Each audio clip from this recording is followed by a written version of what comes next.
ഇന്ന് നമുക്കൊരു chicken ബിരിയാണീൻ്റെ recipe കണ്ടല്ലോ. അതും തലശ്ശേരി ദം ബിരിയാണിയാണ്. നല്ല മസാലയായിട്ട് പെരക്കി പൊരിച്ചെടുത്തിട്ടുള്ള ചിക്കനാണിത്.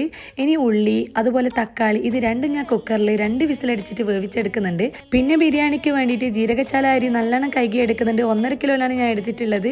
നോൺ സ്റ്റിക്കിൻ്റെ പാത്രം എടുക്കുക, ചിക്കൻ പൊരിച്ച നെയ്യ് ഒഴിക്കുക, ഉള്ളിയും തക്കാളിയും വേവിച്ചത് ഇട്ട് കൊടുക്കുക, ഇഞ്ചിയും വെളുത്തുള്ളിയും പച്ചമുളകും ഇട്ട് കൊടുക്കുന്നുണ്ട്. എന്നിട്ടൊന്ന് മൂടി വെക്കുന്നുണ്ട്. അതിനുശേഷം garam masala, chicken masala, pepper powder ഇതിട്ടിട്ട് നന്നായിട്ട് ഇളക്കിയിട്ട് മൂടി വെക്കുന്നുണ്ട്. അതിനുശേഷം ചോറ് വെക്കാൻ വേണ്ടിയിട്ട് 6 kg ഓയിൽ മിക്സ് ചെയ്തിട്ട് ഉള്ളിയും അതുപോലെ ഓൾ സ്പൈസസും ഇട്ടിട്ട് വെള്ളം ഒഴിച്ചിട്ട് തിളപ്പിക്കാൻ വേണ്ടി വെക്കുന്നുണ്ട്. ഇനി മസാലയിൽ ചിക്കൻ പൊരിച്ചത് ഇട്ട് കൊടുത്തിട്ട് നന്നായിട്ട് മിക്സ് ചെയ്ത് യോജിപ്പിച്ചിട്ട് മല്ലിച്ചപ്പും പുതിനച്ചപ്പും മാർക്കേജും ഇട്ടിട്ട് മൂടി വെക്കുന്നുണ്ട്. പിന്നെ നമ്മൾ നെയ്ച്ചോറ് വിടാൻ റെഡി ആയിട്ടുണ്ട്. ഇനി നമ്മൾ ദമ്മിടണം. മസാലേൻ്റെ മുകളിൽ ചോറിങ്ങനെ അട്ടിക്കിട്ട് കൊടുത്തിട്ട് അതിൻ്റെ മുകളിൽ ഉള്ളിയെല്ലാം പൊരിച്ചത് ഇട്ട് കൊടുക്കുക. അതിൻ്റെ മുകളിൽ കളറ് 6 kg ഇട്ട് കൊടുത്തിട്ട് തീ കുറച്ച് വെക്കുക. അതിൻ്റെ അടിയിൽ നമ്മൾ തവ വെച്ച് കൊടുത്താൽ മതി. ഇതിൻ്റെ ഡീറ്റെയിൽ വീഡിയോ ഇതിൻ്റെ കൂടെ തന്നെയുണ്ട്. എമ്മി ആയിട്ടുള്ള ബിരിയാണിയാണ്. നിങ്ങൾ എന്തായാലും ഒന്ന് ട്രൈ ചെയ്ത് നോക്കണം. Must try.